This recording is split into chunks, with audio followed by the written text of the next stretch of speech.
kita berdoa. Tuhan Yesus, terima kasih hari ini kami akan belajar kembali. Tuhan tolong biarlah kami boleh belajar dengan baik, dengan sungguh-sungguh. Kami mohon supaya apa yang kami pelajari hari ini kami boleh mengerti. Dalam nama Tuhan Yesus kami berdoa dan bersyukur. Haleluya. Amin. Nah, anak-anak, kemarin kita sudah belajar di bab yang ke-11 ya, halaman 71. Nah, hari ini kita akan melanjutkan ya pelajaran kita masih di bab yang ke-11 tapi di halaman yang berbeda ya. Kita akan lanjut di halaman 74. Namun, anak-anak, di sini kita akan ada satu tugas ya. Kita ada satu tugas yang harus kita kerjakan ya di halaman 73. Nah, di sini nama proyeknya membuat clipping, tapi ini ya dibuat dibuat di nomor 2-nya waktu Rabu, misalnya hari ini hari Rabu ya, atau kapan buatnya ditulis ya, harinya ditulis, tanggal dan juga bulannya dan tahunnya di sini, jangan lupa ya. Nah, apa yang harus dipersiapkan? Anak-anak bisa ikutin ya, bisa lihat di sini apa yang perlu dipersiapkan. Miss minta 5 contoh saja, misalnya 5 contoh perilaku orang berdosa. Contoh apa saja? Misalnya menyontek, membunuh, mencuri, bebala atau berkelahi ya, atau misalnya apalagi yang lainnya ya. Terus yang gambar-gambar atau contoh perilaku yang benar misalnya apa? Beribadah bersama, membantu sesama, atau misalnya berdamai ya, atau misalnya apalagi tidak membuang sampah sembarangan, atau contoh-contoh orang yang benar yang kalian tahu ya. Nah, ini bisa di print dalam bentuk warna, bisa juga di print dalam bentuk hitam putih, terserah. Atau kalau misalnya tidak mau di print, bisa digambar ya. Misalnya digambar pakai pensil atau yang atau yang berwarna, boleh ya. Digambarnya di kertas HVS ya, atau A4 terserah ya, boleh A4, kuarto atau folio ya. Yang biasa untuk kertas print ya, boleh ya. Jadi terserah anak-anak. Nanti 5 contoh ini dipisahkan, misalnya 5 contoh gambar ini orang-orang yang melakukan kebenaran atau yang berperilaku benar, 5 contoh yang berperilaku berdosa, yang membuat dosa ya. Nah, terus yang harus kalian lakukan lagi itu setelah kalian dapat, digunting, atau setelah digambar atau di print, digunting, ditempelkan ya, dilem dan digunting, ditempelkan ya. Nah, terus tuliskan pendapatmu di bawah gambar tersebut. Misalnya di gambar yang pertama, gambar orang-orang berdosa, apa pendapat kalian di situ? Nah, apakah kalian setuju? Kalau tidak, apa alasannya? Saya tidak setuju karena ini. Nah, atau gambar yang orang benar, misalnya saya sangat senang karena mereka titik. Nah, jadi kita buat alasan ya. Oke, harus dijilid dengan rapi atau digambar dengan rapi, dibuat dengan rapi ya. Oke, jadi Miss kasih waktu untuk mengerjakan ini selama 3 hari. Jadi hari Jumat boleh dibawa ke sekolah. Hari Rabu hari ini kan, hari Rabu. Hari Kamis besok. Terus hari Jumat sudah harus selesai ya, diserahkan supaya dapat nilai. Yang tidak menyerahkan kepada Miss di sekolah tidak ada nilai ya, nilainya kosong. Oke. Nah, kita belajar bagian C, membimbing untuk bertobat. Membimbing untuk bertobat.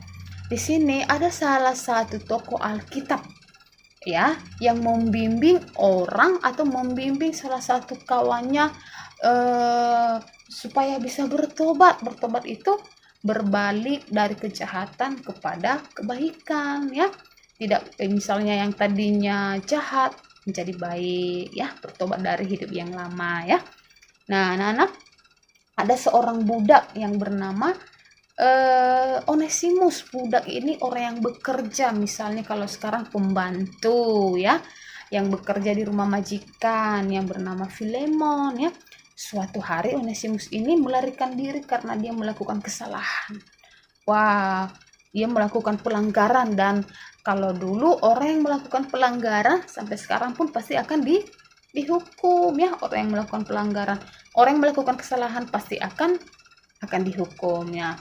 Onesimus bertemu dengan Paulus ketika dia lari dari rumah Filemon.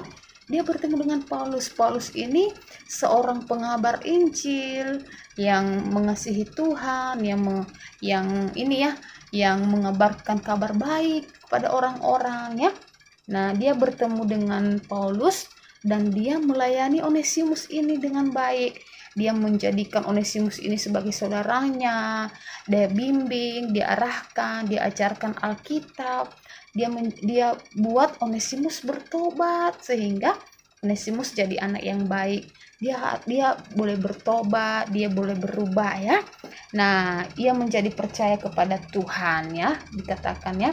Dan dia melayani bersama-sama dengan Paulus. Akhirnya mereka menjadi rekan kerja. Nah, terus suatu hari Paulus ini ingin mengembalikan lagi Onesimus kepada Filemon.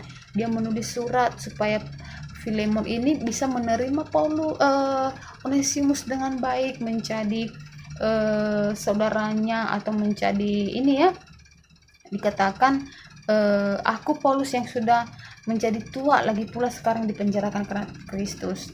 Paulus ini sudah tua ya, dia mau menyerahkan Onesimus kepada Filemon ya, supaya bisa supaya bisa dibimbing lagi, supaya bisa melayani Tuhan lagi ya. Dan Paulus ini dipenjara. Kenapa dia dipenjara? Karena dia mengabarkan kabar baik, dia memberitakan berita Tuhan Yesus kepada orang-orang berdosa yang tidak mengenal Tuhan.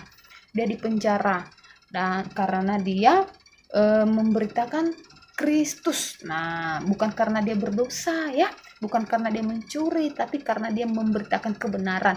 Orang-orang yang iri, orang-orang yang tidak mau mendengarkan, orang-orang yang berdosa itu yang memenjarakan dia. Nah ya, nah akhirnya dia katakan dahulu memang dia tidak berguna bagimu, tapi sekarang sangat berguna, baik bagimu maupun bagiku ya.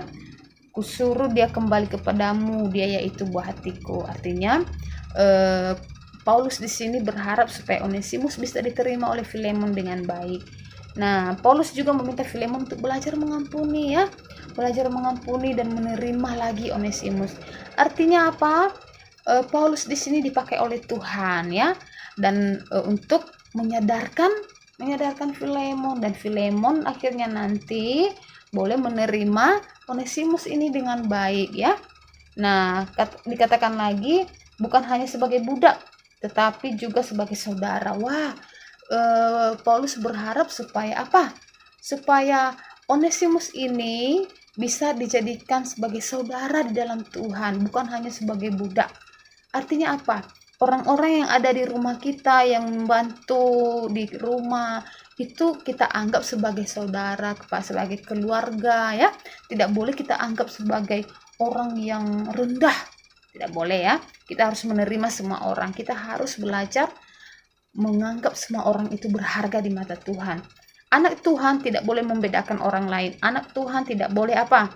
Tidak boleh merendahkan orang lain. Anak Tuhan tidak boleh menganggap orang lain itu tidak penting ya. Kita belajar dari Paulus. Nah, jadi Roh Kudus yang membimbing Onesimus untuk bertobat ya. Nah, jadi artinya anak-anak apa yang kita pelajari di sini? Nah, artinya Rasul Paulus di sini tidak hanya melayani Onesimus tapi melayani Filemon ya.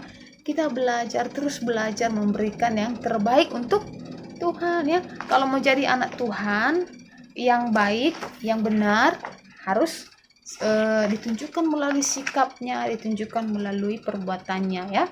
Dengan percaya kepada Tuhan, dengan membantu orang lain untuk berubah, bukan semakin menjatuhkan ya, dengan menerima semua orang dengan tulus, dengan ikhlas. Oke, jangan lupa tugasnya untuk diserahkan dan dikerjakan ya. Kita berdoa. Tuhan Yesus, terima kasih hari ini kami sudah belajar. Biarlah kami bisa menjadi anak-anak Tuhan yang boleh memuliakan Tuhan, yang boleh menerima satu dengan yang lain, dan boleh membimbing orang di dalam pertobatan. Dalam nama Tuhan Yesus kami berdoa, haleluya, amin.